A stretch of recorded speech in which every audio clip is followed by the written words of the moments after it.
AM, antes de mediodía.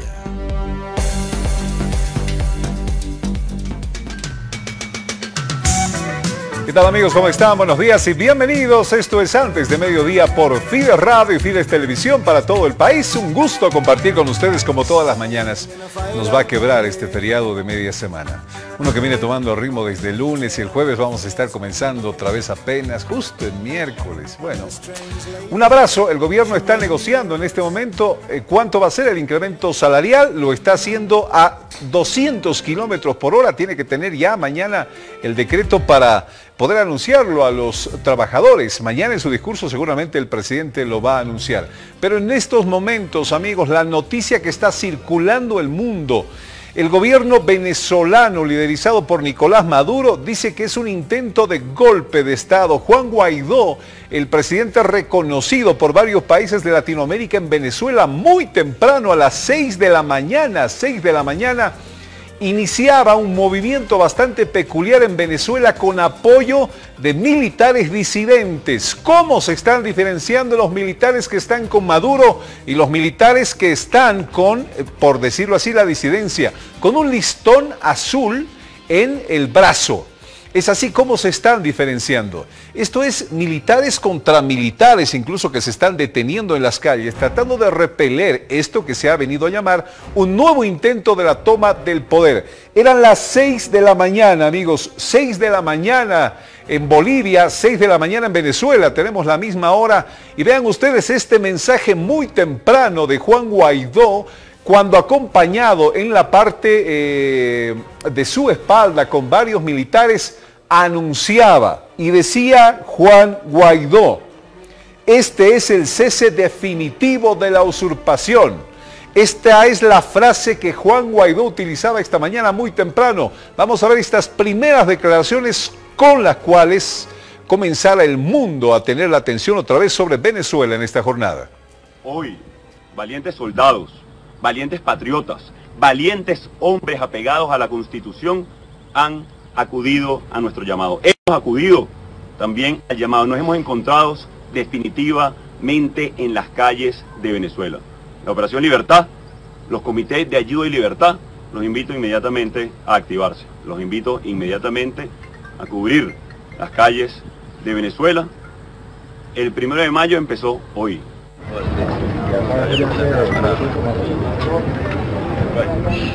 Están viendo ustedes imágenes de lo que sucede en este momento en Venezuela. Vamos a ir con imágenes en vivo, por favor.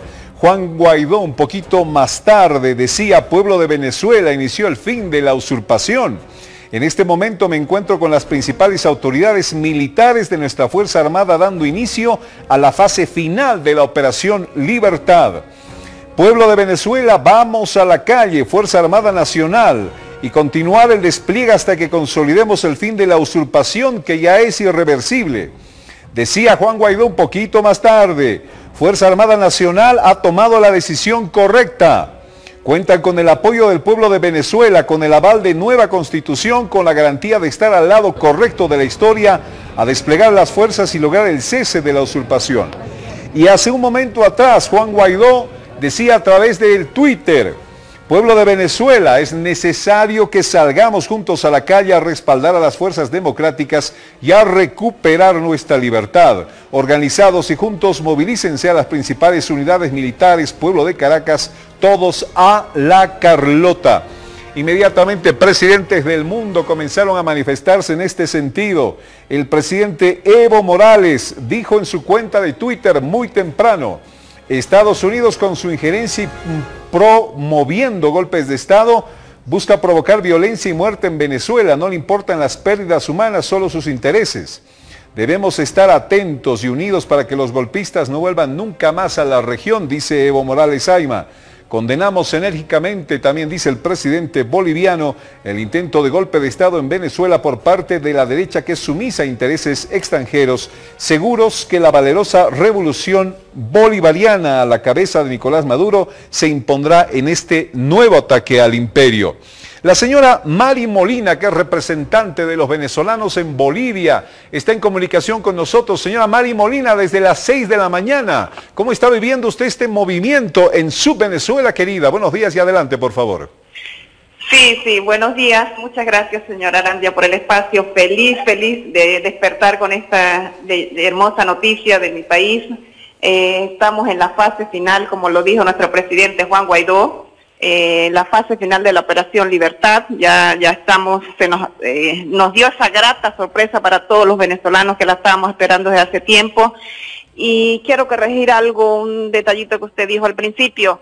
El golpe de Estado realmente se gestó desde el 10 de enero, que el usurpador Nicolás Maduro Moros quiso asumir el segundo mandato cuando fue elegido por una Asamblea Nacional Constituyente que no fue elegida por el pueblo venezolano, fue elegida a dedo por sus ministros, por su partido, el PSV, y no es legal, no es constitucional esas elecciones. Así que el golpe de Estado está en Venezuela a partir del 10 de enero. Y hoy comienza el final de esa usurpación, comienza la libertad de mi país, comienza la nueva historia, Venezuela liberada por segunda vez. Señora Mari Molina, ¿ha podido contactarse con su familia, con la gente en Venezuela? En este momento hasta los servicios de internet están cortados, según tenemos últimas noticias. No, lamentablemente no tenemos ahorita comunicación porque han cortado las redes sociales, WhatsApp muy poco, creo CanTV, allá es la empresa de las líneas telefónicas, también están confusa, o sea, no hay una comunicación precisa, continua, se cae la señal a cada momento, pero lo importante hoy en día es la libertad que se está gestando en Venezuela. Está cayendo la opresión, está cayendo toda la injusticia que se vivía en mi país desde hace 20 años atrás. Hoy por primera vez respiramos aires de libertad en cualquier parte del mundo donde nos encontremos. La diáspora venezolana está celebrando, vamos a salir a las calles a celebrar. Vamos a algunas otras declaraciones. Señora Mari Molina, muchísimas gracias por estas primeras declaraciones en el marco de esta información que la está viendo en este momento todo el mundo. La base militar de la Carlota es donde se está produciendo toda esta compulsa en este momento entre militares que están con Juan Guaidó y militares que están todavía con Nicolás Maduro. Información internacional, mientras podemos hacer la comunicación con el embajador boliviano en Venezuela, me dice Wilmer, ojalá lo podamos lograr. Presidente de Colombia, Iván Duque, hacemos un llamado a militares y al pueblo de Venezuela para que se ubiquen al lado correcto de la historia, dice el presidente de Colombia, rechazando dictadura y usurpación de Maduro, uniéndose en búsqueda de la libertad, democracia y reconstrucción institucional, en la cabeza de la Asamblea Venezolana y el presidente Guaidó. Luis Almagro es el secretario general de la Organización de Estados Americanos. ¿Qué dice él? Saludamos adhesión de militares a la Constitución y al presidente encargado de Venezuela, Guaidó. Es necesario el más pleno respaldo al proceso de transición democrática de forma pacífica. Antonio Tajani es el presidente del Parlamento Europeo. ¿Qué dice el presidente del Parlamento Europeo? Hoy, 30 de abril, marca un momento histórico para el regreso a la democracia y la libertad de Venezuela que el Parlamento Europeo siempre ha apoyado. La liberación del premio Sájarov, Leopoldo López, por militares a la orden de la Constitución es una gran noticia. Vamos, Venezuela libre, dice el líder del Parlamento Europeo. Juan Carlos Varela, presidente de Panamá, también se pronunció sobre este tema. Bajo el liderazgo del presidente constitucional Guaidó avanza el proceso hacia una salida democrática, pacífica y venezolana a la crisis humanitaria que afecta al hermano país. Panamá respalda de manera decidida los esfuerzos legítimos por el restablecimiento de la democracia. Más repercusiones las tendremos adelante. Le dejamos con algunas imágenes, por favor, de lo que son en este momento, lo que consideramos acciones, no sé si decirle de enfrentamiento, porque lo que corre ahí son cantidad ingente de gases lacrimógenos, como verá, gente corriendo alrededor precisamente de este cuartel general de La Carlota. El embajador boliviano en Venezuela nos atiende por línea telefónica en este momento. Señor embajador, muy buenos días. En sus ojos, en su voz, por favor, ¿qué está sucediendo en este momento en Venezuela? Infórmele al pueblo boliviano. Es Fides de Bolivia. Embajador, buen día. Buenos días, John. Un gusto, un saludo a toda la audiencia. Efectivamente, en Caracas, hoy día a las 5:40 de la mañana, un reducido grupo de militares ha hecho un intento de toma de La Carlota que la acción inmediata que han tomado ha sido ir a buscar al domicilio de Leopoldo López, que cumplía detención domiciliaria en su casa junto a Juan Guaidó.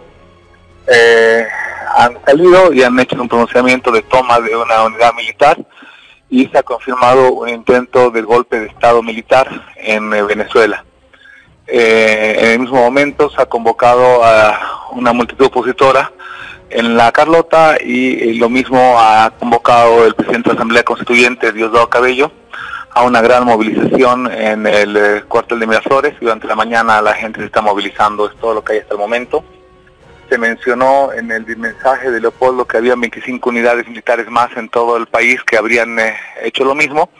Sin embargo, no se ha podido verificar ni noticiosamente y en persona con alguna gente que hemos estado reuniéndonos. No hay mayor información. Bien, Sebastián Michel, Sebastián, disculpa, embajador Sebastián Michel, además colega también, periodista. Sebastián, con los ojos periodísticos, ¿cómo estás viendo este momento en Venezuela? Este pronunciamiento que comenzara a las 6 de la mañana por Twitter por Juan Guaidó. Sí. Si me permites así, no oficialmente, me imagino que es un grupo con poca fuerza porque han preferido intentar una toma en una unidad como la Carlota y no en una unidad donde está el poder, que es cerca del Palacio de Miraflores. Entonces han preferido generar una concentración, una movilización y la convocatoria permanente parece más la necesidad de un escudo humano en torno a esa toma que un intento de tomar Miraflores. De cualquier forma, han habido ya muchos pronunciamientos. Varela y Duque se han pronunciado a favor de este intento de golpe. El presidente Evo Morales y Díaz-Canel se han pronunciado en contra, y países como España ya ha dicho que no respaldan ninguna acción de golpe militar. Pese a que es un gobierno que ha reconocido al presidente de la Asamblea Nacional, Guaidó, como lo que es autojuramentado, que es presidente encargado. Él ya se ha pronunciado en contra del golpe militar y así permanentemente la gente ha ido pronunciándose. Imagino que durante la mañana van a terminar los dos pronunciamientos y me parece que la tendencia va a ser clara en contra de un golpe militar como lo que ha hecho el presidente Evo Morales. Embajador Michel, muchas gracias. Usted aclara este término no oficial, es decir, esta no es una declaración de la Embajada Boliviana en Venezuela, es una declaración suya a nivel personal. Como embajador, la posición está al lado de lo que dijo el presidente a través de su cuenta de Twitter esta mañana, embajador Michel. La embajada y yo personalmente, por supuesto, adhiero a estar en contra de cualquier tipo de golpe de Estado.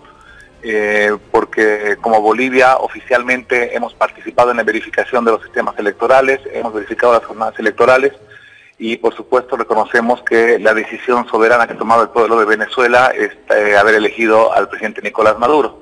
Hemos verificado que ha sido una voluntad, una decisión propia de los partidos de oposición de no participar y los que sí han participado han sacado 30%, 35% de la votación y ahí está la votación de ellos.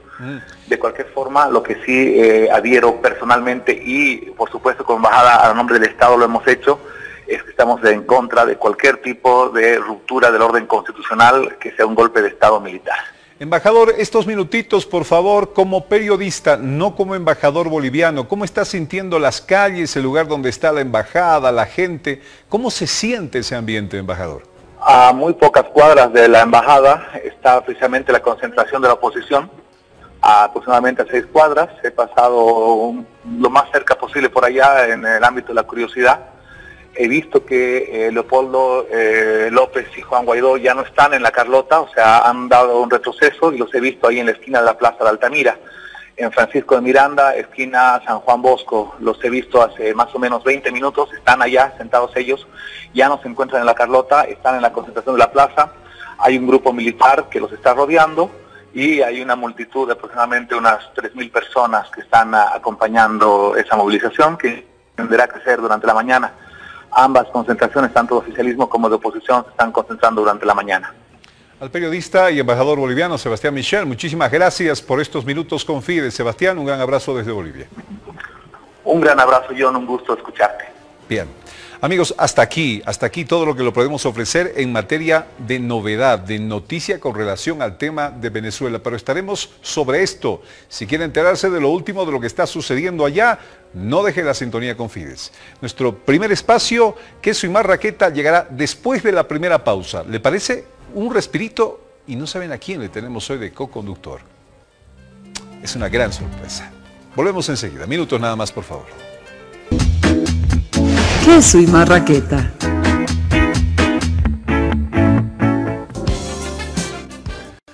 Nombre de una gaseosa. Ya. Coca-Cola. Nadie le puede ganar a la Coca-Cola. Señoras y señores, la Coca-Cola es nuestro invitado especial el día de hoy en Queso y Marraqueta. ¿Bajo la figura de quién? Miren nada más nuestro co-conductor de hoy en Antes del Mediodía. Jaime Tapia, paceño y estronguista, padre de 4 hijos, administrador de empresas con una larga trayectoria de 34 años en el sistema Coca-Cola, director comercial, nacional y también gerente de Occidente. Señoras y señores, el gerente de la Coca-Cola. Nos acompaña hoy día don Jaime Tapia, un gran personaje, un tremendo hombre de la administración, de las finanzas, de la empresa y gran amigo además. Gracias, querido John. Jaime, bienvenido. ¿Cómo estás? Bien, gracias. Te agradezco la invitación y sobre todo este manjar de la mañana que es para arrancar el día como corresponde. Quesito y Marraqueta. Servite, por favor, Gracias, querido Jaime. John. Servite, Gracias. servite. Véalo bien, por favor. Vamos a hacer una primera toma de don Jaime, por favor, de don Jaime Tapia. Él es el gerente de la Coca-Cola. ¿Quién está detrás de esta tremenda empresa multinacional en el país? Es Jaime Tapia. ¿Por qué no le pueden ganar a la Coca-Cola? ¿Por qué la Coca-Cola está en todo lado? ¿Por qué tiene los mejores spots? ¿Por qué está en la mente de la gente? Esta no es publicidad, por si acaso es la plena verdad, estimado Jaime. Bueno, querido John, la marca Coca-Cola es sin duda alguna un fenómeno comercial en el mundo. Es una marca que está más de 100 años en el mercado. Se inició en Estados Unidos, pero muy rápidamente ha trascendido las fronteras de Estados Unidos y se ha ido instalando, ganando preferencia en Latinoamérica, en el Asia, en Europa, en fin, en todo el mundo. En Bolivia es una marca que está más de 70 años. Podríamos pensar que es una marca nacional porque ¿quién no conoce Coca-Cola desde su nacimiento? Ya hay 3 generaciones detrás de la marca y sin duda alguna el hecho de hoy día seguir ganando preferencias porque Coca-Cola ha sabido posicionarse como un producto que tiene grandes virtudes porque es un producto que hidrata, es energizante, en fin, tiene cualidades. Obviamente tiene un nivel de consumo adecuado, como todo, o sea, la exageración es lo peor que puede haber. Y hoy día Coca-Cola además es el paraguas de un negocio muy grande porque no solamente la compañía o el sistema Coca-Cola al que pertenecemos, yo estoy en el lado del embotellador, hoy día es una compañía de gaseosas, es una compañía que se llama hoy día Bebidas para la Vida, que incluye muchos segmentos, el segmento de aguas que ha ido creciendo fuertemente, isotónicos, energizantes, jugos naturales, jugos aligerados, en fin, es un concepto muy grande de alternativas y de opciones para poder hidratar a los consumidores. ¿Cómo tenemos que pensar, ya no en Coca-Cola, sino en la empresa? Bebidas para la vida. Bebidas para la vida. Ese es se llama, digamos, el conglomerado que tiene todos los productos de Coca-Cola. Y en cada uno de ellos ha ido generando diferentes estrategias, posicionamientos que han permitido hoy día liderazgo en varios de esos segmentos que acompañan indudablemente este ícono grande que es Coca-Cola. Quiero pensar en la industria, la empresa Coca-Cola. Recientemente un representante de los empresarios, mire que no tengo el nombre en este momento, Jaime, hablando del incremento salarial salía y decía, ¿no? ¿Qué quieren? ¿Aumento salarial o estabilidad laboral? ¿Cómo estás viendo este tema desde tu experiencia en Coca-Cola, desde tu experiencia en la empresa, en la industria, en la economía boliviana? Bueno, definitivamente dentro de la estructura de costos, en empresas de nuestra dimensión, etcétera, el costo fijo que significa el personal es relevante, es muy importante. Y es importante porque somos intensivos en el uso de mano de obra. Tenemos plantas embotelladoras, somos una industria, tenemos toda una fuerza de ventas, tenemos más allá de 2.000 empleados. Entonces, indudablemente, el poder ir acompañando la pérdida de valor adquisitivo por parte de las empresas es parte de nuestra responsabilidad. Pero ello tiene que ir en una perspectiva de sostenibilidad, de que realmente la empresa, y estoy hablando de las empresas grandes, puedan digerir de manera adecuada este incremento creciente de costo. La política gubernamental del último tiempo ha ido teniendo una injerencia más directa en esto, y bueno, hemos tenido que balancear y poder entender bien y dialogar sobre todo con nuestros sindicatos para que esta tendencia sea bien manejada, porque indudablemente un exceso en el costo fijo, si esta sobrecarga laboral empieza a apretar y a restringir la posibilidad de la utilidad necesaria en cualquier empresa, eso va en detrimento al final de la proyección de la empresa. La inflación es de 1.5, algunos representantes de los empresarios han dicho 2.5 es el ofrecimiento del gobierno a la COP, creo que es manejable. Te dejo un ratito ahí para que la pienses. Tengo que ir a Venezuela, está hablando Juan Guaidó en este momento, por favor, si me ponen a Juan Guaidó en la pantalla y en el audio de Fides, por favor, para escuchar qué dice ahora.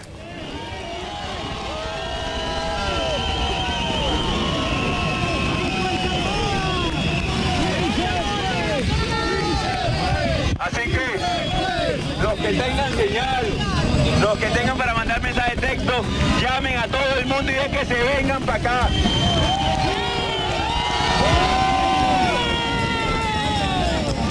Que vamos a resistir y vamos a lograr un paso más en el cese de la usurpación. Hablamos de los militares, hoy están aquí, hace falta que se sume el resto, así que nos mantenemos aquí y convoquen a todos que se vengan acá a Altamira en este momento. Operación Libertad comenzó.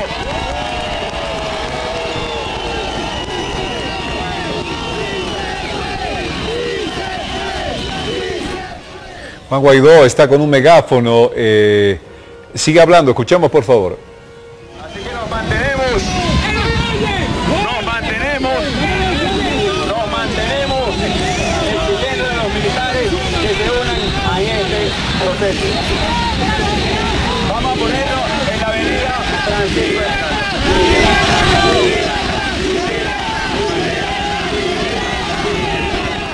Ya abandona esa palestra Juan Guaidó, llama a la gente, le dice quienes tienen la posibilidad de mandar en mensajes de texto y WhatsApp, llamen a todos, que salgan a las calles.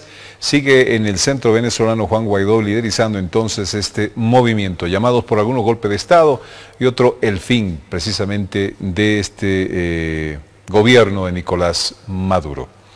Jaime, estábamos hablando de este incremento salarial. Jaime Tapia, gerente de la Coca-Cola. 2.5% es manejable nomás, dicen los empresarios, en aras de tratar de buscar precisamente un equilibrio, porque una pretensión como lo que la COP quiere podría llegar a lastimar la economía boliviana. Sin duda alguna, el rol de la COP es seguramente tratar de maximizar al máximo, vale la redundancia, la petición, pero los rangos deben ser razonables hoy en día, y un rango del 2,5% tiene un impacto que es variable en función de las empresas. Hay empresas que hoy día están muy afectadas, que todavía no se reponen del segundo aguinaldo y que hoy día están sobreviviendo. No estamos en un momento de demanda de consumo activo, estamos en una etapa un tanto recesiva. Sentimos que la economía nacional está pegándole a los sectores, sobre todo asalariados, que hoy día indudablemente tienen que manejarse con muchas variables para poder subsistir.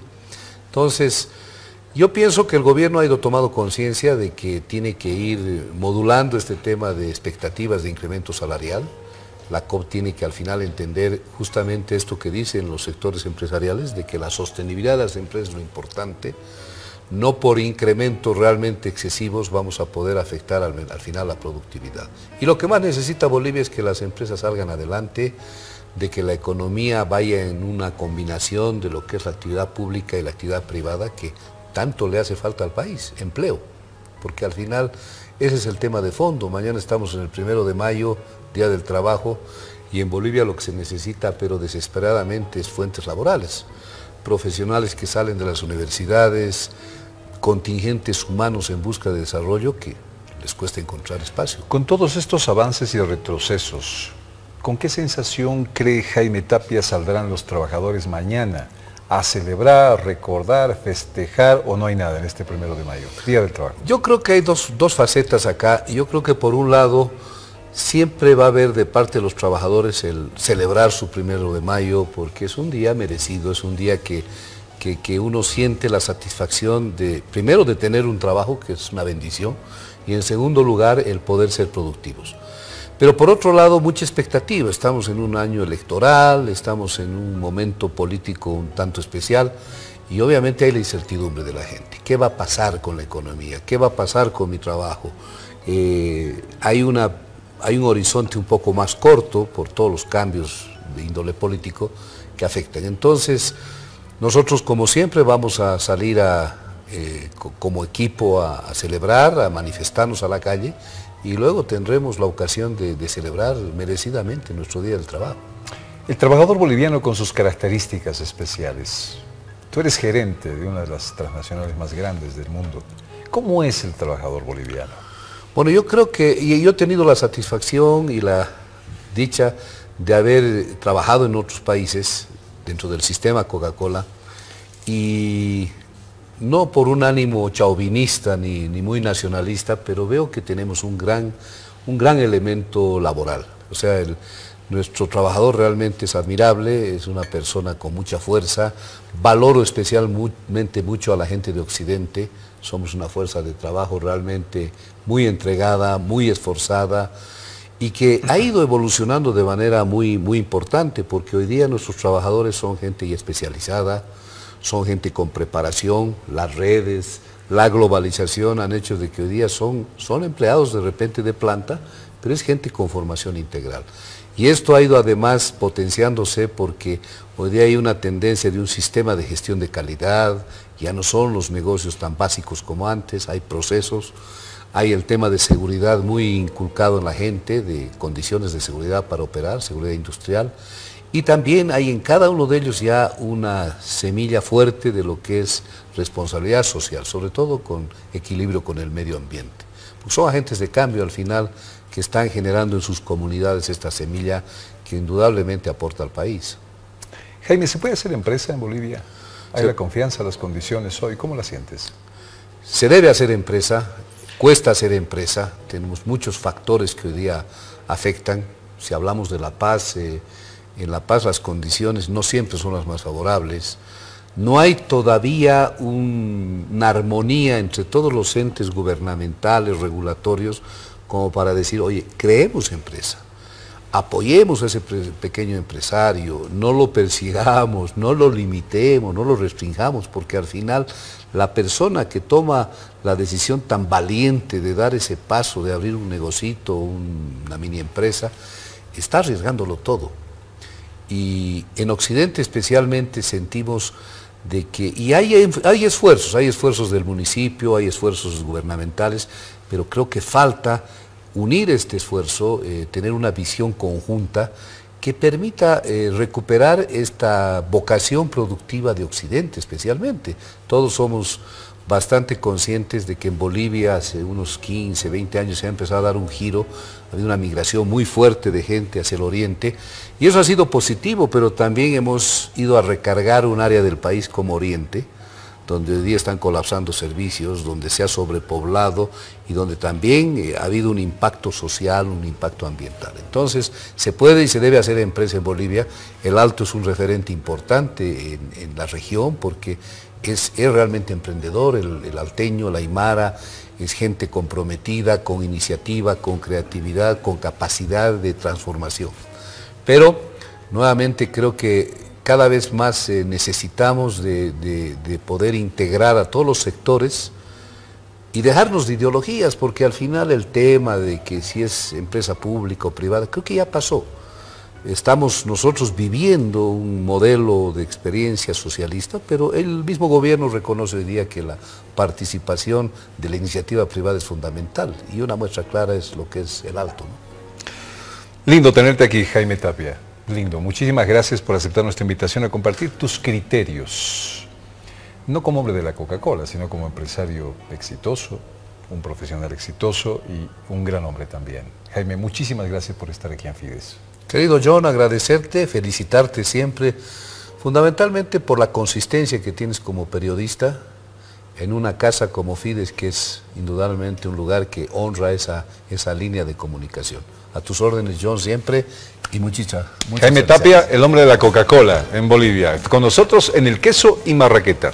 Y recuerden que el objetivo de este espacio es precisamente traerle a gente que destaca por algo en nuestra sociedad y que con ese criterio viene a ejercer aquí su libertad de expresión, porque Fides es la gente. Vamos a, por favor, las imágenes ahora. Representante. Muy bien. Ha terminado la reunión entre la COP y el gobierno. Creo que tenemos importante información. A ver, ¡ay, caramba! A ver, vamos a ver, por favor, inmediatamente estas imágenes. A continuación, veamos el tema de la información. Vamos, Fides, con esta rejilla de noticias. Ahora Noticias, AM.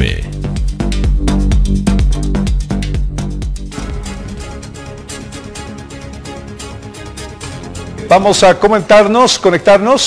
¿Con quién? ¿Con quién nos conectamos, Gabriel? Muy bien, estamos con videos en instantes. Bueno, yo prefiero ir, perdón, ante esto, a esperar la información, prefiero ir, no sé, a la pausa comercial y de repente la ordenamos un poquito. Ahí está, escuchemos por favor al principal dirigente de la COP. No tengo el audio aquí en el estudio para poderlo escuchar, por favor. Ha finalizado la reunión entre la Central Obrera Boliviana y el gobierno. Vamos a intentar escuchar, por favor, esta locución del principal hombre de la COP.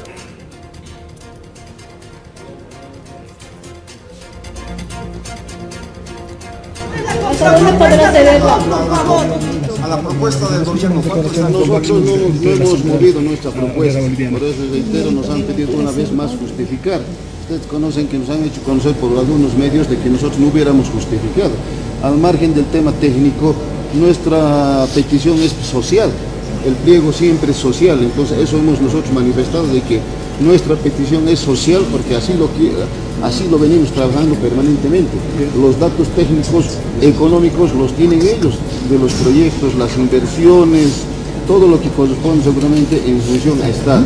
Pero tomando esos mismos parámetros, nosotros hemos hecho conocer, reitero, este tema de cómo justificar el 10-12. Es en función, reitero, al IPC, que es fundamental para nosotros, y cómo plantearnos a partir seguramente de lo que tenemos el salario mínimo nacional. Esa es la justificación que nosotros hemos hecho conocer, ¿no? Entonces, nos han pedido un cuarto intermedio, a ver, ojalá esta tarde a las 5 ya puedan venirnos con una verdadera propuesta en función a lo que habíamos rechazado. Termina la reunión entonces con un cuarto intermedio, entendemos por declaraciones del secretario ejecutivo de la Central Obrera Boliviana, y hasta las 5 de la tarde dicen esperamos recibir una respuesta favorable, hemos demostrado. Está hablando de ese más de 10% que le están proponiendo al gobierno para el aumento salarial en este año. Esperamos tener una respuesta y una propuesta hasta las 5 de la tarde. Se pone tensa la cosa porque mañana es el 1 de mayo.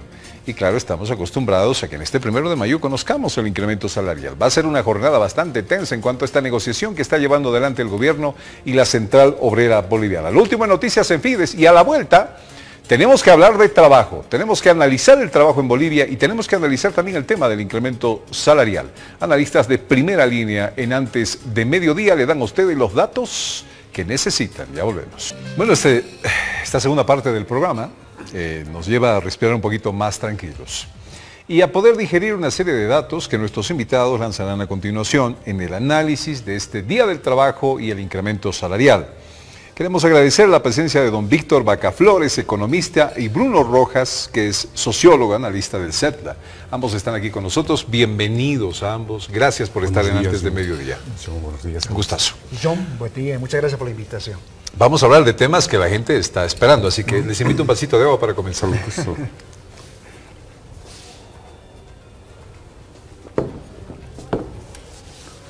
Muy bien, comenzamos. Villa Santa. el placer de beber agua. Es de La Cascada, orgullosamente boliviana. Siempre hablamos muy bien de cómo es un trabajador boliviano. ¿Cómo creen ustedes, le hacía esta pregunta a Jaime Tapia, al gerente de la Coca-Cola hace minutos atrás, con qué sentir recibirán mañana 1 de mayo los trabajadores? ¿Cómo está el trabajo en Bolivia? Hay una voz colectiva en el sentido de reconocimiento a los trabajadores bolivianos.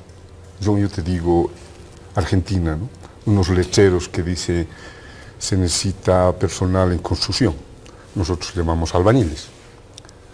Pero tiene una nota abajo, pequeña, dice en especial bolivianos.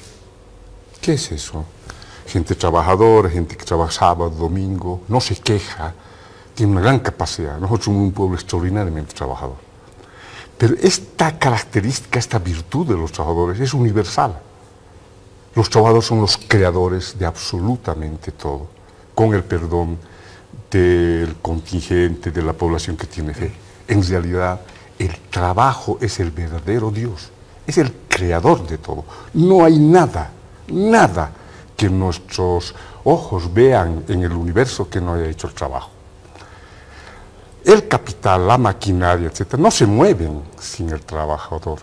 O sea, el artista, el artífice, el creador es el trabajo. Y es el menos reconocido, es al que no quieren incrementarle, es al que no quieren compartir sus utilidades los empresarios. Entonces, es un día extraordinario, glorioso el 1 de mayo, porque es una fecha que recuerda el esfuerzo por 8 horas. Antes se trabajaba 10, 12 horas. Entonces todos, absolutamente todos, debemos saludar a los trabajadores, debemos hacer nuestro reconocimiento, debemos reconocernos nosotros también en los periodos que hemos hecho el esfuerzo. Está además, ¿no es cierto, John, decir que no estamos hablando solo del trabajo manual, sino del trabajo intelectual, etc. Estamos hablando hoy de una categoría que se maneja sobre el trabajo del hogar, de las mujeres, el reconocimiento, etcétera, etcétera. El trabajo es pues el creador de todo, entonces deberíamos tener mucho más reconocimiento. Empezaremos a hablar de esas características hoy del trabajador boliviano, Bruno, en cuestión de segundos. Permítame un minutito nada más, por favor. Diosdado Cabello estaba hablando en Venezuela en este momento a propósito de la situación de este hermano país. Vamos, por favor, a escucharlo.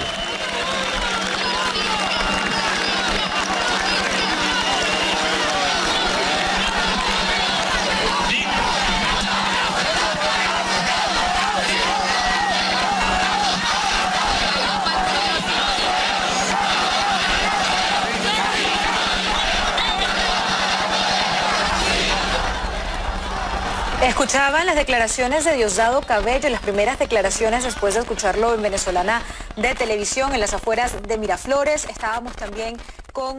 Llegamos un poquito tarde a las declaraciones de Juan Guaidó, pero nosotros le podemos contar, y es el presidente de la Asamblea Nacional Constituyente de Venezuela, Diosdado Cabello, quien ha llamado precisamente a resistir esta que llaman una arremetida, un golpe de Estado contra Nicolás Maduro, y a salir también a las calles a defender a Maduro. Concreta la participación de Diosdado Cabello hace minutos nada más en Venezuela. Estamos con los dos lados de la noticia, cualquier información la tenemos aquí. Don Bruno Rojas, sociólogo del CEDLA, ¿cómo está el trabajo hoy en Bolivia 2019? Precarizado. Esto quiere decir que hoy tanto los que cuentan con una fuente de trabajo como los asalariados tienen empleos precarios. La información disponible, John, nos muestra claramente que 85 de cada 100 trabajadores asalariados tenían empleos precarios. Esto con información oficial.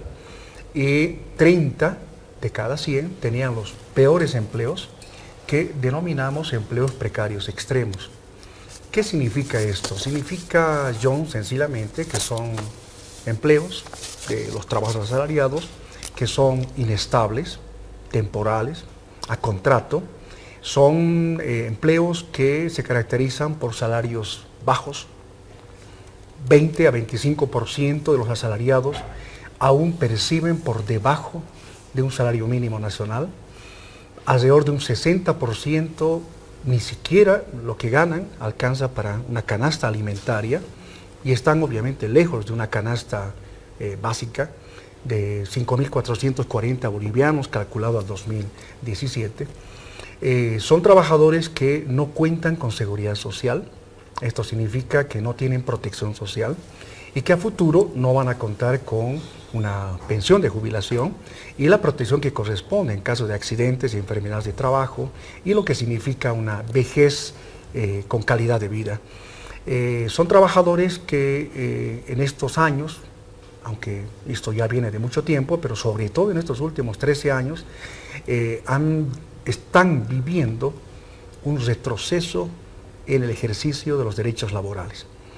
En buena parte, los trabajadores del país, pese a que demandan, exigen el cumplimiento de la legislación laboral vigente, cuesta que esos derechos sean cumplidos. Entonces, hoy el trabajador enfrenta esta situación. Enfrenta una situación también de una distribución desigual del ingreso. El 10% más pobre, John, de estos trabajadores, apenas se apropiaban del 0,8% del ingreso que se genera, o sea, ni siquiera 1%. ¿Del ingreso que se genera en las empresas? No, del ingreso que se genera en total, no solamente las empresas, y que recae en este caso en beneficio de los trabajadores más pobres. Y en cambio el 10% de este ingreso se cae en un 38% apropiado por el 10% más rico de estos ingresos. Hay desigualdad. De esa masa salarial, considerándola como un 100%, ¿cuántos realmente tendrán un trabajo como se debe tener? Con seguridad, con beneficios, con un buen lugar de trabajo, con todas las condiciones. 17. 17%. De cada 100 17 de cada 100. Exactamente, tendrían un trabajo, estamos hablando de los asalariados, tendrían un empleo que podríamos llamar un empleo adecuado, un empleo de calidad, forzando un poco la figura, según la constitución política del Estado, es lo que se llama un trabajo digno, en este caso. Nosotros preferimos hablar de un trabajo o un empleo de calidad, que significa que sea estable, que sea un salario que alcance para cubrir las necesidades básicas, que tenga seguridad social, que tenga el ejercicio de los derechos laborales, concretamente, y este es un empleo de calidad. Lamentablemente esta figura, esta demanda, y eso que también está en los documentos, como reitero la Constitución, no se está, logrando como demanda, porque en general, si miramos no solamente a asalariados, solo 9 de cada 100 ocupados en el ámbito urbano tenían un empleo de calidad. Entonces, y si hablamos de mujeres, estamos hablando que solamente 7 de cada 100 mujeres tienen un empleo de calidad. ¿A qué se debe esto, John? En el país estamos reafirmando ciertas tendencias del mercado de trabajo que no han cambiado. Pese a políticas, pese a una serie de acciones de este gobierno, no ha cambiado. Una de estas tiene que ver con la consolidación del sector informal. Gran parte de la gente que tiene un puesto de trabajo lo hace como un pequeño comerciante. Tiene una ocupación, no trabajo. Una ocupación, pero sin derechos sociales, y con ingresos que apenas alcanzan para cubrir algo de la canasta familiar.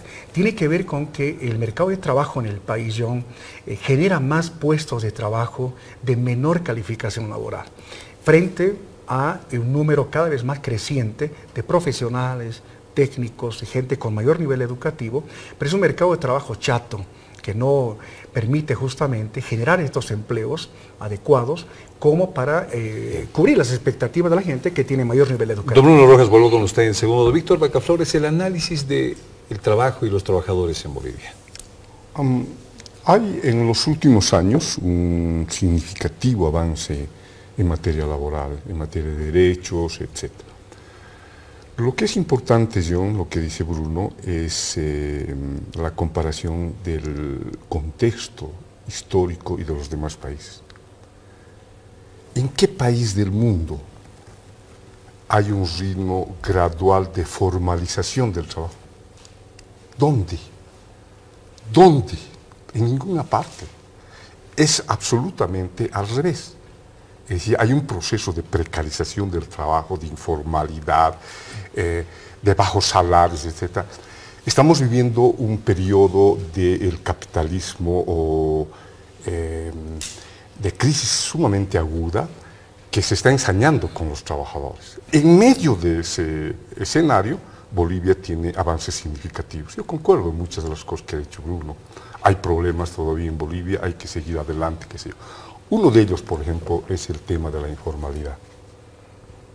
La informalidad no es una enfermedad, es una forma concreta de la relación trabajo-capital que ha adquirido producto de nuestra dependencia. Pero no es trabajo, ¿no? Es trabajo, es creador, lo que pasa es que la forma es lo mismo que el tema, John, sobre el proletariado y los trabajadores. Hay más o menos. Se han multiplicado los trabajadores desorganizados en las maquilas, en el trabajo informal. No están organizados. Esa es la forma como el capitalismo ha impuesto en el desarrollo. Entonces, en medio de ese tema, la normativa a nivel salarial, los niveles de mejores condiciones de trabajo en Bolivia son realmente importantes. Falta, por supuesto que falta hacer muchísimas cosas más. Hemos escuchado el tema salarial, supongo que lo vamos a abordar después. Esos son los problemas que tenemos que resolver. Hay muchísima deuda histórica, en mi criterio, ¿no? Hay algunos que son de carácter técnico, otros son de carácter organizativo, otros son de carácter productivo. ¿Cuál es el futuro del trabajo, yo? El futuro, es decir, más máquinas, más automatización, más robots, etc. ¿Cuál es el futuro de los trabajadores? Y aquí no solamente intervienen los temas de los datos, las estadísticas, sino las visiones del mundo, las visiones de la sociedad. Para mejor decirlo, las visiones ideológicas. No hay forma, yo, honestamente, de ver cualquier cosa si no sea con un lente que nos diga cuál es esa relación entre el trabajo y capital. Hoy el capital es supremo, domina, pisa, qué sé yo. Por encima incluso, algo que ha hecho, supongo, implícito Bruno, por encima de los gobiernos progresistas que quieren dar mejores derechos a los trabajadores, etc. Tres cosas, don Víctor Vacaflores, que tendríamos que hacer para adelante para la mejor situación de los trabajadores. Hay que industrializar el país, hay que generar nuestras fuerzas productivas, que ese es un tema estratégico. John, si no queremos de aquí a 20 años volver en las reuniones internacionales a servir nosotros el café o a lavar los platos, tenemos que industrializar el país. Eso es lo que hicieron ellos. Yo te digo, por ejemplo, hay un autor chino que solo basta decirlo, te da la imagen, pateando la escalera. Eso es lo que hicieron los países industrializados. Subieron arriba y patearon la escalera. Es decir, ellos hablaron de comercio libre, de libre comercio después, porque siempre fueron proteccionistas. Entonces nosotros la única alternativa que tenemos es industrializar. ¿Industrialización? Derechos de los trabajadores. Pero no solo son limosnas, es ejercicio de los trabajadores en el manejo de la producción. Yo soy ibarista. Para el Che no hay forma de planificación si no participa la gente, la comunidad, el pueblo, los trabajadores. Y participan en la dirección, en la discusión de las empresas. Participación de los trabajadores, no solo en los beneficios, sino en la dirección de las empresas. Ese es el otro elemento fundamental. Y un tercero, me imagino, es que es en este sistema todavía, una mejor distribución del ingreso, una mejor distribución de la riqueza. Ok, volveremos con eso enseguida. Don Bruno Rojas, tres cosas para hacer pro trabajadores. La primera, John, la mejora sustancial de la calidad del empleo. Precisamente ante el panorama que habíamos tratado al principio, ante este crecimiento, incremento de la precariedad laboral en el país. ¿Qué significa la mejora de la calidad del empleo? Significa cambiar la economía, la estructura económica del país. ¿Es industrialización eso? No solo industrialización, sino superar este modelo, este patrón basado en la extracción de recursos naturales. En este patrón que apuesta a la exportación antes que al fortalecimiento del aparato productivo interno, lo que se llama mercado interno. Esto es importante dar como un paso importante. Mientras se siga apostando al extractivismo, John, difícilmente vamos a poder hablar de propuestas de cambio en este caso. Entonces ahí hay una serie de medidas que van a permitir mejorar la calidad del empleo. No solo industrialización, reitero, sino cambios en la estructura, en el modelo económico del país. Uno segundo tiene que ver con el cumplimiento de la legislación laboral. Ya decíamos, hay un retroceso que estamos viviendo en el país en términos del ejercicio, el cumplimiento de los derechos laborales. Corresponde que esa abundante legislación laboral existente en el país, decretos, leyes, en fin, se cumpla. Penosamente hoy la situación y el panorama nos muestra una situación diferente en términos de que pese a demandas, reclamos y particularmente, y en este caso pongo como ejemplo importante el caso de los trabajadores de empresas chinas que están permanentemente reclamando que el Estado actúe con autoridad suficiente en ejercicio de lo que significa la soberanía jurídica, la soberanía política del país. No se está cumpliendo en ese sentido. Las empresas chinas simplemente incumplen, pisotean, vamos a decirlo en forma directa, John, la legislación laboral. Entonces, corresponde en el país que la legislación laboral se cumpla. ¿Tercero? Y un tercer paso tiene que ver con el derecho de las mujeres. Las mujeres son las más afectadas con la situación de precariedad laboral, con bajos salarios, bajos ingresos, con mayor informalidad, en fin. Corresponde diseñar en este caso políticas, acciones que vayan a construir aquello que es la equidad, la igualdad, que las mujeres tengan mejores condiciones de trabajo en nuestro país. Bien, vamos a hablar del incremento. En este momento hay una tensión, acaban de escuchar al secretario ejecutivo de la COP, dice que hasta las 5 de la tarde, por el lenguaje no verbal que traía, no sé si era la tensión frente a los medios de comunicación o el hecho de decir no me quieren hacer caso a lo que yo estoy proponiendo. Hay tensión en este momento en la reunión hasta las 5 de la tarde. El gobierno está con una actitud, entró diciendo no, con los empresarios no tenemos nada que hablar, vamos a hablar con los de la COP, pero empezó después luego a tomar en cuenta a los empresarios. Y lo veo a un gobierno que quiere tomar una decisión equilibrada este año. Dice 2.5% es manejable, dicen los empresarios, es la propuesta del gobierno, aunque a 1.5 correspondería con relación a la inflación, pero una COP que quiere más del 10%. ¿Qué hacemos? ¿Cuáles son las tres propuestas? Decías, yo te decía, en la tercera es una mejor redistribución del ingreso. En este marco, en este sistema ahora, no más allá es otro tema, ¿no? Y ese es el tema que está en juego ahorita. Yo tengo estos cuadros, John, te los paso. Uno de ellos tiene que ver con el incremento de las utilidades, que lo ha declarado el propio vicepresidente, que ha llegado a los 30.000 millones de bolivianos. ¿Sí? Y eso significa un 23% anual de utilidades de los empresarios. ¿No? Entonces, tiene una lógica. Le escuchamos al gerente de la Coca-Cola, ¿no? El salario está en el costo, dice. No está en el costo, está calculado, por supuesto. Lo único que va a variar, lo único que tiene función directa, John, el incremento salarial, no es a la tecnología, no es a los gastos, etc. Es a la utilidad del empresario. Al único que afecta es él. De ahí tiene que soltar los empresarios. Es decir, porque son los trabajadores los verdaderos creadores. ¿No es al costo? No es al costo. Más sencillo, mira. Ellos tienen un argumento central, un discurso, que es el cuadro que estás mostrando. El incremento salarial va a provocar inflación, dice. El cuadro nos dice que no es verdad. ¿Cuándo ha sido el año en este gobierno donde se ha incrementado más el salario? El 2012, 26.6. Y ese año exactamente la inflación ha sido la más baja. Y en todos los años, cuando ha habido incremento salarial, los niveles de inflación han sido los más bajos. ¿Me está diciendo, don Víctor, que no hay peligro de subirle más que el 2.5%? No es verdad eso. Es que no es una función directa. Por supuesto que tiene que ver con los precios, pero no es una función que depende, no es una función que depende exclusivamente del incremento salarial. Pero ¿y este efecto que hay? Porque claro, no solamente se está yendo a velar por cuánto está ganando el empresario y cuánto debería compartir con el trabajador, porque una escalada en el tema del salario hace que todo suba, hay un proceso inflacionario que viene. Es que los cuadros que maneja la empresa privada y los cuadros son del INE también, nos dicen eso, está absolutamente claro.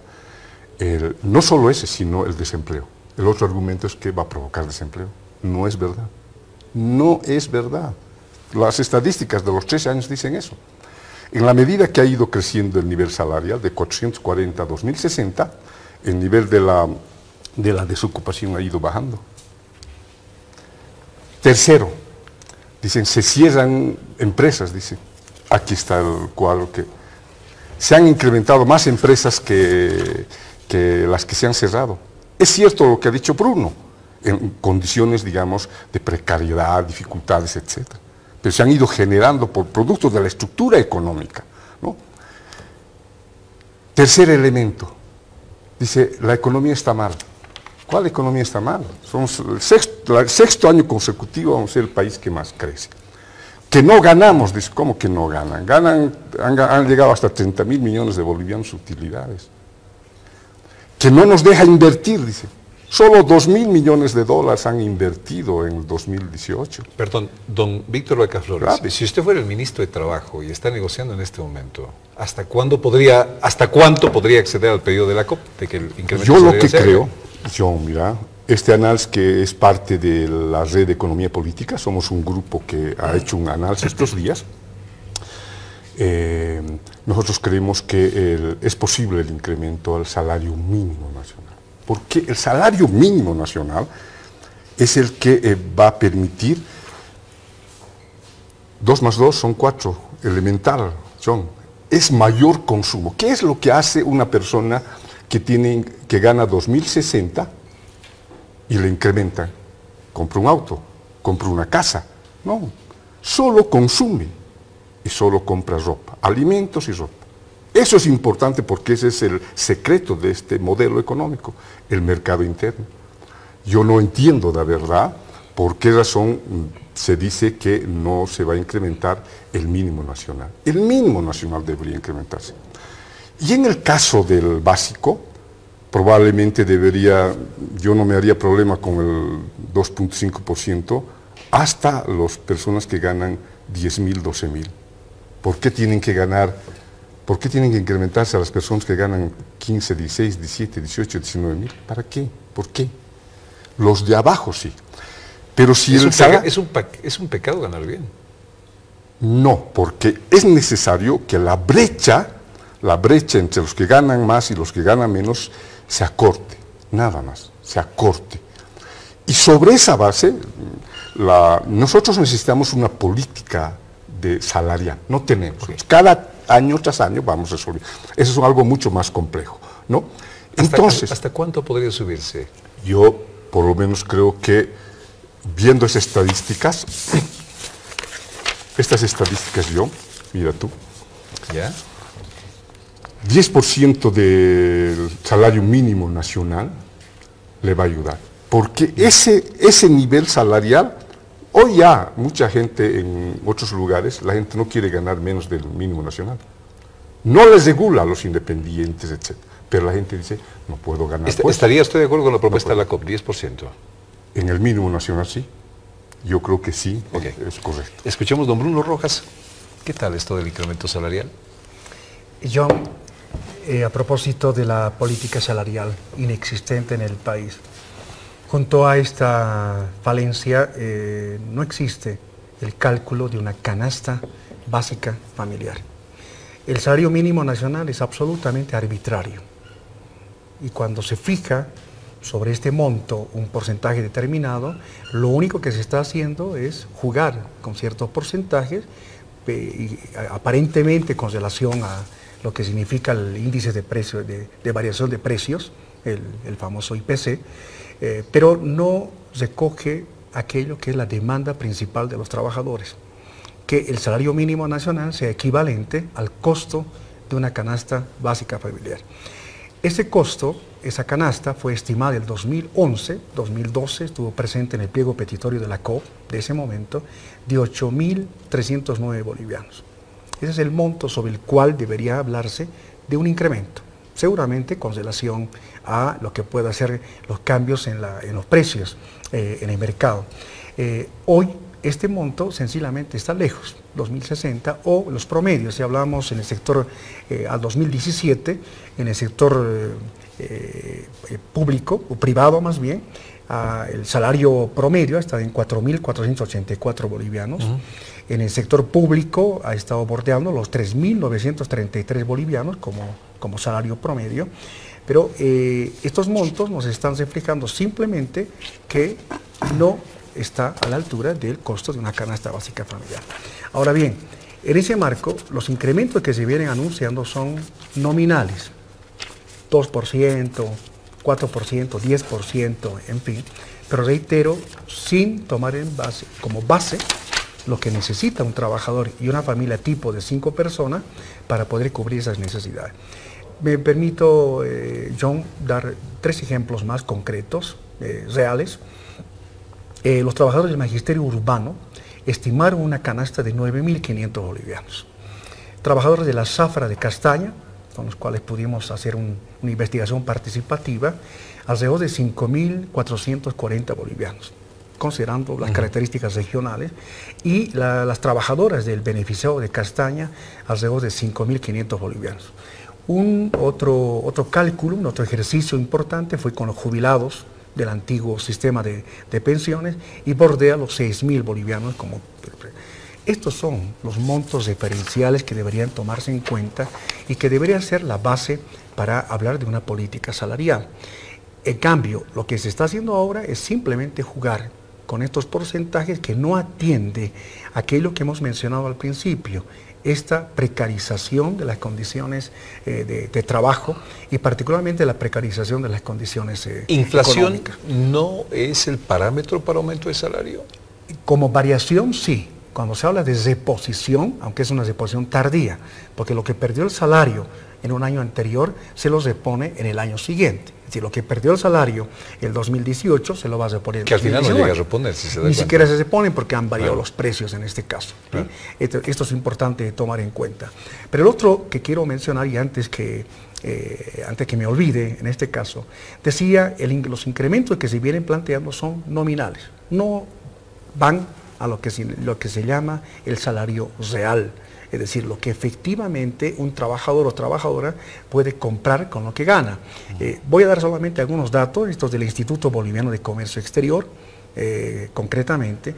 En el sector privado, entre el 2007 y el 2017, el salario real promedio se incrementó de 1.410 a 1.564 bolivianos. Estamos hablando de una diferencia de menos de 150 bolivianos.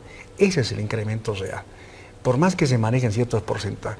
En el sector público, datos también del IPSE, en el mismo periodo nos hablan que el salario real se incrementó de 936 bolivianos a 1.356 bolivianos. Estamos hablando de un poco más de 400 bolivianos de incremento real. ¿Qué quiere decir esto, John? El año 2007, para tomar esta referencia, un trabajador podía comprar 4 a 5 panes por un boliviano. Hoy compra 2. En ese momento podía comprar la carne más o menos en 10, 12 bolivianos el kilo. Hoy compra en más de 40 bolivianos el kilo. Si uno hace una relación sencilla en cuánto se incrementó, el kilo de carne por lo menos se ha triplicado o cuatriplicado, como en el caso del pan también. En cambio, el salario real simplemente se incrementó en el 50%.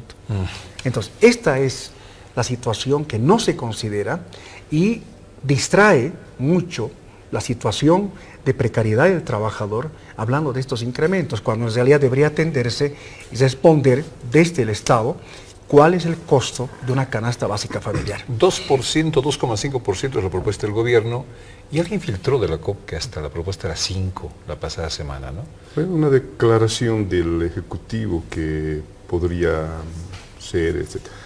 Yo, lo que está diciendo Bruno, ¿no? Visto gráficamente es esto, ¿no?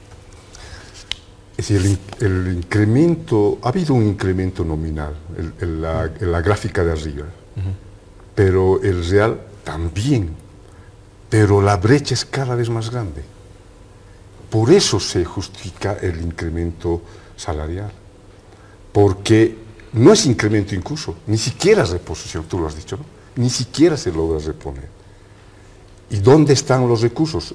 Están con los empresarios, en su utilidad de los empresarios. ¿Cuál es la solución? Simplemente que distribuyan sus utilidades, de eso lo estamos pidiendo. Que se sensibilicen con los trabajadores. Solo ellos son, sin ellos no van a producir. Entonces, eso es lo que se puede hacer. Lo que dice Bruno está bien, pero eso es lo mismo que decir sobre ese muchacho que ha hecho el reggaetón, ¿no está? Que sería bien controlar, que la educación, que deberían las escuelas, que las telenovelas. No pasa nada, no se va a hacer eso. Lo que es posible ahora, eso es el tema. ¿Qué es posible? ¿Hasta dónde podemos alcanzar? Los trabajadores tienen una perspectiva histórica, ¿no? En esa perspectiva histórica se tienen que avanzar. Ese es nuestro problema ahora. Bien. Gracias, don Víctor Vacaflores. Don Bruno Rojas, cerramos con usted en estos segundos. Sí, gracias, John. A ver, este nuevo 1 de mayo es importante que los trabajadores reafirmen varias demandas históricas. Una tiene que ver con lo que es el salario mínimo vital, que esta es una demanda que se plantea desde mucho tiempo, pero desoído desde el Estado. Una segunda demanda tiene que ver con una pensión de jubilación que permita una vejez de calidad, y con condiciones de vida de calidad. Tiene que ver también con aquello que significa cambios que permitan que la economía boliviana responda a aquello que significa fortalecer el aparato productivo y en este marco que se traduzca en efectos que mejoren la situación del empleo en el país. También tiene que ver con la mejora de las condiciones de oportunidades de trabajo y condiciones laborales, en este caso para mujeres y jóvenes, que son los más afectados, los más pobres, los más afectados por la situación del desempleo, pero también por esta situación de precariedad. Tiene que ver con que los asalariados del campo sean incorporados de una vez a la Ley General del Trabajo y tengan las condiciones de protección social que corresponde en este caso. Tiene que ver también con que el trabajo infantil ya no sea esta lacra que arrastramos en el país y paulatinamente se avance hacia la erradicación de esto. Son varios este tipo de elementos, John, que en esta nueva fecha deben ser nuevamente puestos en la mesa y que tienen que ver con la mejora de la situación del trabajador en el país. ¿Por qué, John? Porque el trabajador es el que más aporta a la construcción de la economía, es el que aporta el valor agregado, es el que aporta a la construcción de la economía, en fin, pero penosamente lo que tenemos en el país como medidas, como acciones, como políticas, no responde a ese reconocimiento de la importancia del trabajador en el país. Bruno Rojas, sociólogo del CEDLA, Víctor Vacaflores, economista, muchísimas gracias por estar con nosotros. Es que es exquisita la charla. Tremendos datos de ambos profesionales. Muchísimas gracias por estar con nosotros. John, muchísimas gracias. Un gusto. Volveremos en instantes, nos reportan que hay marcha en la ciudad del Alto. Atención, la OPEA está en las calles del Alto. ¿Por qué? Lo sabremos en instantes. Y las últimas declaraciones del cardenal han causado revuelo en la base misma de la Iglesia Católica cuando viajara en helicóptero con el presidente hace unos días atrás y el cardenal dijera hay que apoyar a Evo Morales. Esto está sacando roncha tanto que los obispos y demás se están reuniendo en Cochabamba para tomar una posición.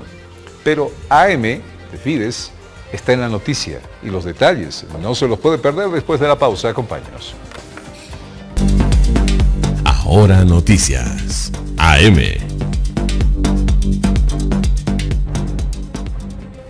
Continúa la tensión en Venezuela. Vamos a ver algunas de estas imágenes de la quema de una unidad militar en este lugar. Es justo donde se concentraran las primeras acciones desde que el presidente Guaidó a las 6 de la mañana llamara precisamente a salir todos a las calles para apoyar a los disidentes de las Fuerzas Armadas, aquellos que llevan el listón azul. Venezuela en este momento está en este lugar, esta base militar, con esta escena, es humo negro que sale de las instalaciones, mientras los principales representantes se están reuniendo precisamente según últimas informaciones con sus simpatizantes en otro lugar de Venezuela. Sigue la tensión en el lugar, en esta crisis venezolana, y estaremos ahí para informarle en cualquier minuto nada más, amigos. El presidente o la presidenta francesa, se habla de últimas noticias, sigue de cerca la situación en Venezuela y apoya las aspiraciones democráticas del pueblo venezolano, según desde el Palacio del Eliseo. El presidente de Brasil, Jair Bolsonaro, ha expresado su solidaridad con el pueblo de Venezuela en las últimas horas y ha llamado también a una reunión de gabinete en Brasil para analizar la situación. El general Ornelas Ferreira, que es el comandante de las Fuerzas Armadas venezolanas, en Twitter ha negado respaldar al levantamiento encabezado por Guaidó y López. José Ornelas, este comandante, dice: reafirmo mi lealtad absoluta, apegado al legado de mi comandante supremo Hugo Chávez. Hoy más que nunca venceremos contra quienes buscan quebrantar la paz de la República, triunfar, dice este comunicado a través de las redes sociales. En las últimas horas, amigos, en el país se han vivido una serie de tensiones. Cuando uno ve marcha en cualquier lugar, dice: ya hay otro problema. Le cuento que la OPEA está cumpliendo 19 años la OPEA, y está marchando en este momento en la ciudad del Alto, una gran marcha de la universidad privada de esta ciudad. Don Freddy Medrano Alanoca es el rector de la OPEA, estamos en comunicación con él. Rector, un gusto saludarlo, muy buenos días. 19 años de la OPEA, usted sus impresiones y la información para Fides en todo el país. Buenos días. Así es, muy buenos días, John, gracias por la cobertura. Evidentemente, el día de mañana, 1 de mayo, la Universidad Pública del Alto cumple 19 años de vida. Y bueno, por decisión de las autoridades institucionales de nuestra universidad, como siempre cada año se ha hecho, estamos el día de hoy con una marcha institucional, precisamente recordando aquella primera gran marcha ocurrida el año 2000, donde estudiantes, postulantes de la universidad, algunos docentes, organizaciones sociales, desde acá, desde el Sindicato de la Prensa, se dirigen rumbo a Villa Esperanza, donde actualmente funciona la universidad, y toman esos predios, ¿no? Lo que ha dado lugar a esta importante universidad de nuestro país. Estamos de aniversario, conmemorando los 19 años, y bueno, como no podía ser de otra manera, recordando esa movilización, esa marcha de protesta que ha posibilitado el surgimiento de esta universidad tan importante para el Alto, para el Departamento de La Paz. John. Rector, son 19 años de la OPEA. ¿Cómo está la OPEA el día de hoy en relación a las otras universidades del sistema estatal en el país? Bueno, 19 años de historia, seguramente con cosas buenas y con cosas no tan buenas. Sin lugar a dudas, un crecimiento importante. Somos en estos momentos la cuarta universidad más importante en términos de cantidad de estudiantes en nuestro país. Hemos tenido un crecimiento bastante acelerado en estos 19 años, superando ya los 50.000 estudiantes, 35 carreras, tenemos una cobertura en las comunidades rurales de nuestro departamento, en más de 10 provincias en estos momentos como universidad.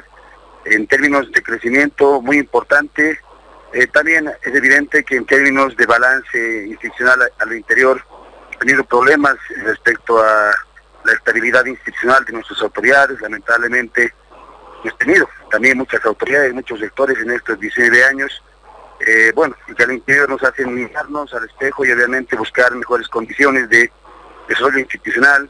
Una universidad que, al igual que todas las del sistema, con problemas económicos, por supuesto, y que lamentablemente el año pasado ha repercutido en la pérdida de un compañero, ¿no? Una marcha también, una movilización de la universidad, pero que este año esperemos no repetir estos escenarios, siguiendo siempre justicia para nuestro compañero. Estamos en ese proceso, pero también buscando al interior arreglar nuestro sistema financiero, también acercándonos al gobierno. Tenemos en un balance, hay cosas buenas, por supuesto, los 19 años, también cosas negativas, pero creo que una universidad con mucha esperanza, una universidad que le ha posibilitado darle futuro, darle algunas oportunidades a toda esa comunidad, esa juventud de la ciudad del Alto, que en muchos casos ya no estaba pudiendo ser atendida por otras universidades públicas de nuestro país, en este caso en nuestro departamento. Rector, usted hace la introducción acerca de este estudiante, Jonathan Quispe, a quien lo estamos recordando. ¿Qué pasa con esta situación todavía candente con relación a la OPEA? La universidad, por supuesto, es uno de nuestros mártires durante estos 19 años, es uno de los símbolos de la lucha universitaria. La universidad no lo va a olvidar. La universidad mantiene el estado de emergencia ante esta situación lamentable que ha ocurrido sobre una sentencia tan corta de 5 años de un juicio abreviado. El estado de emergencia se mantiene. Jonathan Quispe será un símbolo para nosotros, para la universidad, un símbolo que por supuesto la universidad no está dispuesta a olvidar, ni mucho menos dejar de luchar porque se haga justicia. En este caso, el tema judicial, nosotros hemos presentado todos los requerimientos judiciales necesarios. Estamos esperando que en estos días ya se nos convoque a la audiencia de apelación. Entendemos que es como corresponde. Hemos tratado de no entorpecer ni desgastar el movimiento, generando movilizaciones anticipadas. Entendemos que sí lo vamos a hacer una vez que ya se nos convoque a la audiencia, como tiene que ser. Hemos tratado de esperar los tiempos de la justicia, que lamentablemente habían sido bastante prolongados, pero que en estos días, según el informe de nuestros abogados y también de los abogados de la familia, ya nos estarán convocando. Miren, ya va a ser un año, el 24 de mayo precisamente se cumple un año de la muerte del compañero Jonathan. Esperemos que inicialmente se revierta este tema del juicio abreviado y volvamos al juicio ordinario como lo está pidiendo la familia y también la universidad. Rector, a propósito de todo esto, permítame enviarle un gran abrazo de parte de toda la familia Fides Alopea. Feliz 19 años y estamos con ustedes en esta marcha en conmemoración. Muchísimas gracias, Rector, por este tiempo con Fides de Bolivia. Muchas gracias, John. Sí, para nosotros igual un saludo, saludar siempre, estar en contacto con Fides, otro de los símbolos de nuestra ciudad, de nuestro país, la libertad de prensa, la libertad de expresión. Gracias por acompañar a la universidad. Y bueno, pues esta es una universidad del pueblo y para el pueblo y estará siempre acompañando también, estará al servicio, está a disposición de su medio cuando guste. Y gracias por el saludo, lo haremos presente a nuestros estudiantes y docentes de nuestra gloriosa Universidad Pública del Alto. Muchas gracias al rector de la OPEA por esta información en Fides. En pasados días, el cardenal Ticona ha hecho noticia. Resulta que viajó hacia la reinauguración o la apertura, si se quiere, de una iglesia, viajó en el helicóptero del presidente Morales, y el cardenal Ticona en su alocución en idioma originario dijo: para adelante tenemos que ir siempre con el presidente Morales. Y ahí, claro, sacerdotes de la iglesia y otros representantes pararon las orejas y dijeron: un momentito, es decir, ¿esto qué es? ¿Es una posición personal o es una posición de la Iglesia Católica? Estos días, incluyendo 1 de mayo, los representantes de la Iglesia se van a reunir en Cochabamba. Está tomando el avión en este momento Jesús Juárez. Monseñor Jesús Juárez, un saludo para usted, está en Sucre. ¿Cuál es la posición que se tiene con relación a estas palabras del cardenal Ticona y el apoyo al presidente Morales? Usted nos dirá. Muy buenos días, Monseñor. Pues yo simplemente quisiera recordar lo que es la doctrina de la Iglesia Católica. Toda persona, incluido el sacerdote, puede tener y debe tener una opción política. Pero en el caso del sacerdote, de un obispo, de un cardenal, teniendo una opción política, no puede hacer una opción partidista. No puede militar o estar a favor o en contra de un partido político. ¿Por qué? Porque la labor pastoral del sacerdote es de ser pastor de todos. Y si un sacerdote, un obispo o un cardenal hace una opción por un partido, sea cual sea, está excluyendo a los demás que no pertenecen a ese partido al cual uno apoya. Por tanto, nosotros debemos tener la mirada fija en el Evangelio de Jesús de Nazaret, en la doctrina social de la Iglesia, que nos dice que busquemos siempre pues la fraternidad, la reconciliación, la unidad entre todos. Y creo que este es el mejor camino. Monseñor Juárez, ¿en algún momento han sentido que el cardenal tuvo esta posición como representación de la Iglesia o a título personal? ¿Cómo están evaluando el tema? Bueno, con nosotros tendremos la oportunidad de los próximos días, cuando se inicie la conferencia episcopal, donde nos reuniremos todos los obispos en Cochabamba, vamos a tener una postura al respecto, porque yo creo que en estos momentos no podemos tener voces aisladas al respecto, sino tiene que ser una posición única que llame a la unidad y a la comunión del pueblo boliviano. Gracias, Monseñor Jesús Juárez. El sacerdote puede tener opción política, pero no partidista. De acuerdo a esto van a analizar las palabras del cardenal en las próximas horas. Noticias Fides. Ahora noticias. Cerramos este espacio, por favor. Tenemos más invitados.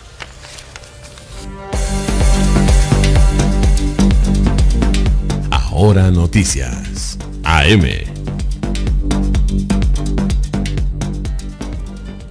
Quiero darle la bienvenida a la señora Paola Sencebe. Paola, un gusto tenerte con nosotros. Hola, buenos días, John. Bienvenida. Muchas gracias. Ella es la responsable de contenidos culturales del programa Intervenciones Urbanas del Ministerio de Planificación. No quisiera hacer tus tarjetas personales, te digo, porque ahí tendría problema, como que me falta espacio. Está un poco largo, ¿no? Contame un poquito de esto del programa Intervenciones Urbanas del Ministerio de Planificación, por favor.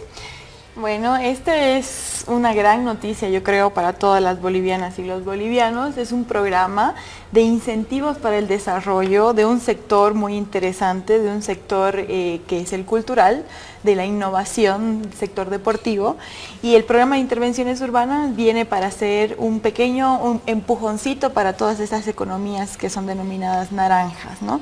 Para los artistas, para todos los actores culturales, los deportistas, para los innovadores sociales, la gente que trabaja en temas urbanos, por ejemplo, temas medioambientales, de energía, etcétera. ¿Y qué está haciendo en ese sentido el Ministerio de Planificación? ¿Qué tiene en mente? Bueno, el Ministerio de Planificación ha puesto al aire una serie de convocatorias para que las personas que se encuentren en estas 4 áreas, que son cine y audiovisual, industrias culturales, deportes e innovación social, puedan presentarse, postular por medio de estas convocatorias a diferentes líneas, además de financiamiento, y así puedan financiar sus proyectos culturales, por ejemplo, pueden financiar en deportes, si es que te llaman, si eres un deportista de alto rendimiento y te invitan a una competencia, puedan financiar tu pasaje, tu estadía con viáticos para representar al país, etcétera, ¿no? Me vuelvo loco, yo tengo muchas ideas en la cabeza. ¿Me puede financiar el Ministerio de Planificación? Está diciendo mucha gente que está escuchando la radio y viendo la televisión en este momento.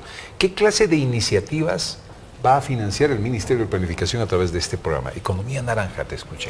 Sí, la idea es fomentar el desarrollo de las economías naranjas, que abarca desde el turismo, las culturas, las artes escénicas, por ejemplo, todo el rubro artístico y cultural, tradicional, folclórico también, de patrimonio, etcétera, ¿no? Pero la forma en que se hace es postulando a estos fondos concursables. Tenemos una página web donde están todas nuestras convocatorias, lo hacemos todo por medio digital, y las personas que estén interesadas entran, se registran en nuestra página web, es intervencionesurbanas.bo. Es una página muy intuitiva, muy completa, que tiene toda la información. Te registras, tienes un usuario y entras al área que te interesa. Como te decía, está dividido en 4 grandes regiones, que son cine y audiovisual, industrias culturales, que abarca desde artes escénicas hasta literatura, escritores, diseñadores de moda, diseñadores, ilustradores, una gama muy amplia. ¿Cómo me financian mi idea? El sistema es, tú te postulas a la convocatoria, la convocatoria tiene una fecha límite, recibe todos los postulantes, y el ministerio contrata un pequeño jurado de especialistas en el área, que son los que deciden quiénes van a ser financiados. Wow, pero el financiamiento es, te pongo la plata para que hagas realidad este proyecto que tienes así, 100%. Depende, ¿no? Como te decía, hay varias líneas de financiamiento. Tenemos una línea que es para financiar circulación o movilidad, para toda esta representación en eventos internacionales, que muchos actores, artistas, deportistas, cientistas pueden ser invitados. Tenemos otra área que es para financiar distribución o publicidad. Digamos que tienes tu obra de teatro que has montado y necesitas pues difundirla para que la gente se entere y pueda ir a ver tu obra de teatro. Entonces hay esa área también, y también tenemos la otra área que es grande, que es para proyectos integrales. Ahí sí tú presentas y armas tu proyecto general y se puede financiar. Hay techos presupuestarios para cada una de estas áreas. ¡Qué maravilla! Aclarando qué es economía naranja para que la gente tenga una idea precisa de qué proyectos pueden llegar a tener financiamiento a través del Ministerio de Planificación. Economías naranjas se refiere a todo el área cultural, artística, turística dentro de las sociedades, dentro de las ciudades, que pueden generar un movimiento, además pedagógico, cultural. Por ejemplo, también tenemos otra área que es muy interesante, que se llama urbanismo cultural, por medio del cual el programa va a rescatar y poner en valor edificios del Estado que estaban en desuso, los va a rehabilitar, equipar, convertirlos en centros culturales y entregárselos en una forma de administración compartida a gente que postule a esa convocatoria. Qué lindo que suena eso. Está hermoso porque además significa revivir ciertas zonas de la ciudad, hacerlas atractivas al turismo, hacerlas atractivas a la gente que pasa y que trabaja todos los días por ahí, o por último a la gente que no pasa pero que vaya por ahí para disfrutar de estos centros culturales. Qué linda iniciativa, que hay que apoyarla definitivamente. Paola, ¿me repites la página donde la gente puede entrar a tener estas bases, por favor? Claro que sí, tienen que entrar a la página intervencionesurbanas.bo. Intervencionesurbanas.bo. Así es. Hay varias formas también de obtener información. Estamos abiertos con una línea de consulta que es el 800-100-23-9, una línea gratuita de consulta. Y también tenemos abierto Facebook, Instagram, Twitter, y tú puedes consultar y llamar y entrar a la página web. Intervenciones bolivianas. Intervenciones urbanas. Urbanas.bo. Aquí me anoto porque después las llamadas me dicen, ¿y la paginita que me dijeron? ¿Me puede? Intervencionesurbanas.bo. Así es. Intervencionesurbanas.bo. Ahí va a encontrar toda la información. Paola Sencebe, muchísimas gracias por estar con nosotros, responsable de contenidos culturales del programa Intervenciones Urbanas del Ministerio de Planificación. Me ha costado toda la tarde. Súper, muchas gracias. Y desarrollo, además, y desarrollo. Gracias, Paola, por estar con nosotros en Fides. Felicidades, muy buena iniciativa, felicidades. Qué lindo que se reactiven estos lugares que están ahí, inservibles de repente, y todo para la cultura. Para el uso cultural, turístico. La idea es que todos se postulen, que prueben, porque como nosotros decimos, hay que atreverse a soñar sin límites y que es una gran oportunidad para activar estas economías, estos rubros. Bienvenida siempre, Paola. Gracias. Un gusto tenerte aquí en el programa. Vamos a la pausa última en Antes de Mediodía. La noticia nos llama casi al filo de esta primera mitad de jornada en Fides. Ya volvemos. La mejor manera de seguir la noticia en este momento en Venezuela es a través de lo que coloca Juan Guaidó y Maduro en las redes sociales. Esto es increíble, pero en este mundo de la información instantánea mostramos imágenes, por favor, de cómo hay gente todavía en las calles de Venezuela. CNN titulaba hace minutos, nada más que tanquetas salieron a las calles y están intentando controlar la situación.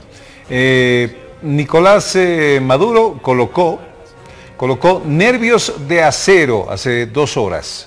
Nervios de acero. He conversado con los comandantes de todas las REDI y SODI del país, quienes me han manifestado su total lealtad al pueblo, a la Constitución y a la patria. Llamo a la máxima movilización popular, dice esto, para asegurar la victoria de la paz. Venceremos, dice Nicolás Maduro en su cuenta de Twitter. Juan Guaidó, de lo último que puso hace 57 minutos, las calles de Venezuela se siguen llenando de gente y más gente. Arriba todos los venezolanos que están saliendo a las calles. Hermanos, estamos haciendo historia. El cese de la usurpación es irreversible. Y hace minutos los 24 estados del país, dice Juan Guaidó, han asumido el camino, calle sin retorno. El futuro es de nosotros, pueblo y Fuerza Armada unidos por el cese de la usurpación. Esta parece ser la jugada por el todo de Juan Guaidó definitivamente. Es decir, si aquí Maduro logra aplacar toda esta tensión, entonces lo que vamos a tener es una derrota de Juan Guaidó. Si en este caso Maduro cae, tendremos el día D precisamente para Venezuela. Imágenes que le estamos mostrando en este momento. Miren ustedes cómo la central de los militares, este cuartel de la Rinconada, es motivo precisamente del incendio, y hay carros que lanzan agua que están repeliendo precisamente a la gente que está en las calles. y la gente en el lugar les echa piedras como única manera prácticamente de enfrentarlos. Venezuela está en los ojos del mundo en este momento y Fides continuará informándole ahora en su servicio informativo de La Hora del País. Amigos todos, muchísimas gracias por habernos acompañado. Mañana, feriado por el tema del Día del Trabajador, no estaremos con AM, pero el jueves volvemos con toda la fuerza desde las 10:10 para ofrecerle todo nuestro contenido informativo de análisis y de entrevistas. Muchísimas gracias a todos por habernos seguido. Buen día de Dios, buenas noches de Dios y hasta el jueves.